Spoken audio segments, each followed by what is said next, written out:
He moved through war zones like a ghost. No phones, no digital trail, no mistakes. Qasem Soleimani wasn't just a general, he was a myth. And Mossad had one mission: find the invisible man, the making of a phantom. Before he became the most feared commander in the Middle East, Soleimani was a quiet construction worker from rural Iran. But the Iran-Iraq War changed him forever.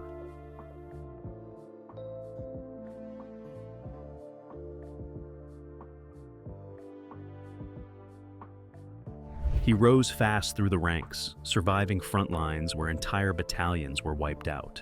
By the late 1990s, he was appointed head of the IRGC Quds Force, Iran's external military and intelligence arm. This wasn't a promotion. This was becoming the architect of Iran's foreign power. From that moment, Soleimani built a network so dangerous and so widespread that even Western intelligence agencies struggled to keep up. The man who controlled chaos. Unlike other military leaders, Qasem Soleimani didn't stay behind desks or inside secure military offices. He lived on the battlefield.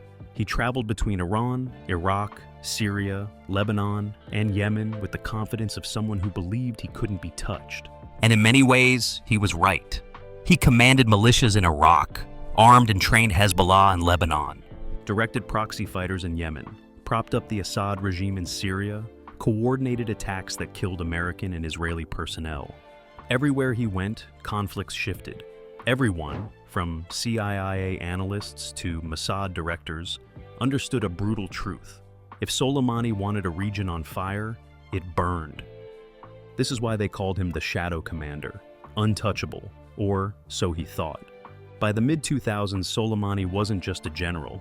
He was a celebrity in Iran. Posters with his face hung in schools. Crowds treated him like a hero. His influence even rivaled that of political leaders.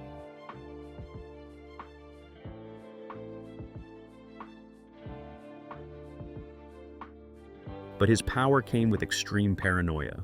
He never used smartphones. He changed cars constantly. He traveled with bodyguards who would happily die for him. He flew using false names. He arrived at meetings unannounced. He was a nightmare target for any intelligence agency. Yet Mossad noticed something. The more powerful he became, the more visible he became. Confidence made him predictable. Predictability made him vulnerable. And that's when the idea emerged, to place a female Mossad operative inside the web surrounding him. Someone who could move through diplomatic gatherings, militia circles, and logistical networks without raising suspicion.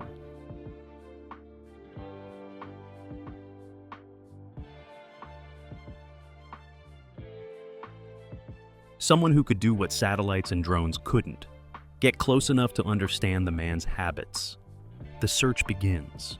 Western agencies, CIA, Mossad, MI6, all wanted intel on Soleimani. They needed someone who could track his routes, his flights, his meetings, even the men who carried his suitcases. The job required a type of intelligence gathering that technology alone couldn't provide. It needed a human ghost, a spy who could blend into Baghdad or Beirut without a ripple.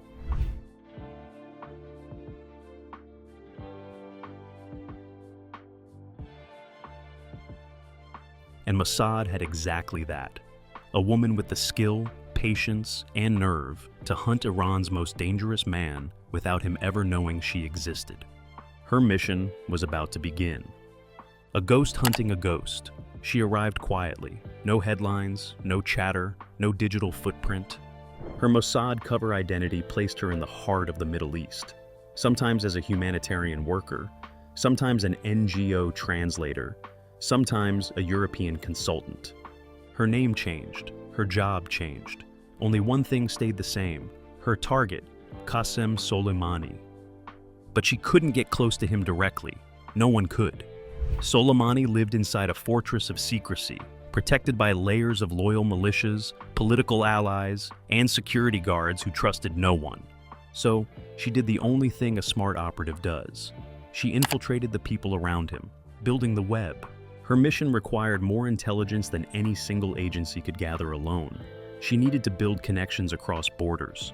Iraqi militia officers who coordinated with the Quds Force, Lebanese intermediaries linked to Hezbollah, Syrian logistics workers who facilitated arms transfers, airline personnel who handled private flights for Iranian officials, drivers and bodyguards tied to Soleimani's convoys. She never asked direct questions, only the kind that seemed harmless. What time do flights usually arrive? Which checkpoints are strict today? Why was traffic blocked near the airport last night? Every casual conversation added another thread. Every thread became another puzzle piece. The routine no one else saw. For years, Soleimani was unpredictable. He changed convoys, he switched vehicles, he sacrificed sleep for secrecy. He avoided the same route twice in a week. But eventually, even the most cautious man falls into tiny habits. Not because he's sloppy, but because he's human. And she saw one of those habits before anyone else. Through contacts she had carefully built in Baghdad, she discovered that Soleimani often traveled using a very specific pattern. He preferred landing at Baghdad International Airport at night. He used a select group of trusted drivers. His convoy always followed the same short route to a secure guest house. The third car in the convoy, always the third, carried him. These details, on their own, were nothing, but together, they created a blueprint of his movements. Mossad and the CIA immediately understood the value. This wasn't just intelligence, it was a kill chain in the making, working with the CIA. Under a joint covert project, Mossad and CIA analysts created a real-time shadow map of Soleimani's life. Signals intelligence tracked burner phones, surveillance drones mapped convoy behavior. Human intelligence, her intelligence, confirmed the pieces that technology could never see. She became the final eyes on the ground, the one person who could say, yes, he is in that vehicle. Yes, that plane is his. Yes, that convoy is real. Every message she sent had to be perfect. One mistake could start a war. One wrong signal could kill the wrong people. One slip in her cover could get her executed.